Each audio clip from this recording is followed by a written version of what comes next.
Warahmatullahi wabarakatuh.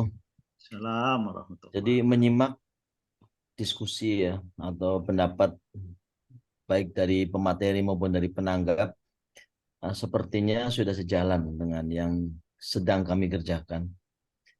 Jadi secara struktural kami memang sudah menangkap isu overvalue untuk profesor ini sehingga sejak tahun lalu di 2022 lah kira-kira pertengahan itu kami sudah mulai menginisiasi merevisi aturan-aturan yang berkaitan dengan itu.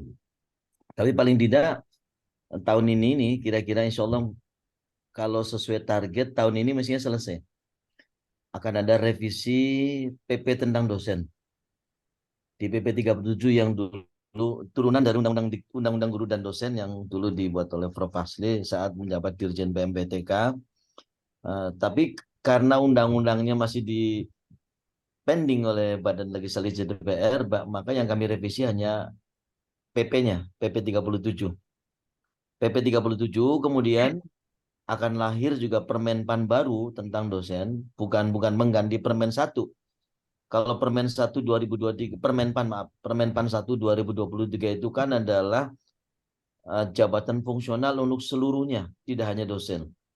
Nah, karena dosen itu spesifik diatur oleh 3 undang-undang, sehingga kami akan mengatur lagi khusus tentang dosen yang terkait dengan jabatan akademik. Dan yang kedua akan juga diatur direvisi Permendikbud nomor 92 tahun 2014 dengan Permendikbud baru. Tapi intinya adalah pertama paling nggak ada 3 poin yang 3 poin perubahan yang menurut saya esensial atau penting. Pertama menempatkan dosen sebagai aktor utama di dalam pelaksanaan tridharma sehingga dia menjadi basic focal point-nya di perguruan tinggi. Aktor utamanya kita posisikan dalam kondisi itu. Yang kedua adalah menempatkan perguruan tinggi sebagai supporting administrasi. Jadi rektor itu kita posisikan nanti menjadi jabatan struktural saja, gitu.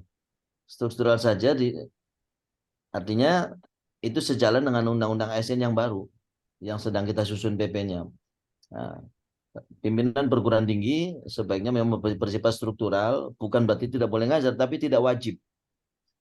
Artinya kesempatan itu kita bisa mengundang pimpinan perguruan tinggi itu bisa dari manapun.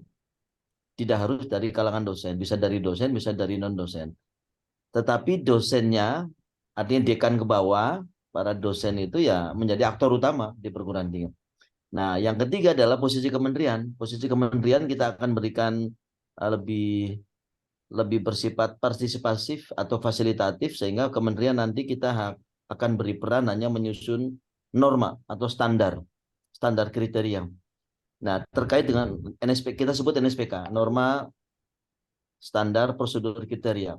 Nah, terkait dengan overvalue guru besar, kami saat ini sudah menyusun dan mudah-mudahan ini sudah tahap draft final ya. Draft final insya Allah bulan akhir November ini sudah masuk ke Kumham. Kalau tidak awal Desember nanti masuk ke Kumham dan harapannya ditetapkan sebelum Januari.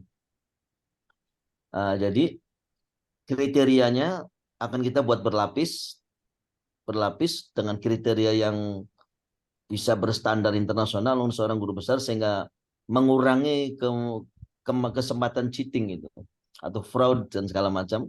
Tetapi tata kelolanya kita serahkan pada perguruan tinggi. Jadi nanti Dirjen Dikti dan Eledikti hanya berfungsi sebagai wasit. Kita buat aturan, kita buat standar, tapi kita serahkan kepada perguruan tinggi. Dan dengan pengaturan Permendikbud itu sekaligus akan mencabut 8 peraturan yang sebelumnya pernah ada, termasuk di dalamnya profesor kehormatan yang diatur di 38. Jadi semua aturan-aturan yang berkaitan dengan pengaturan profesor, paling tidak saat ini ada saya data 8 peraturan menteri sebelumnya akan dicabut jadi satu dan akan dikeluarkan dengan satu peraturan menteri. Begitu juga pengaturan PP tentang Dirjen Dikti yang sebelumnya ada pengaturan berbagai macam pengaturan tentang pendidikan tinggi, kita akan revisi hanya ada satu saja nanti, pengaturan tentang penyelenggaraan pendidikan tinggi. Tetapi nanti tentu kita akan uji publik ya. uji publik. Nah, ini kan masih dalam apa namanya konsep yang itu nanti kita akan uji publik lebih luas lagi. Apakah nanti akan kita namanya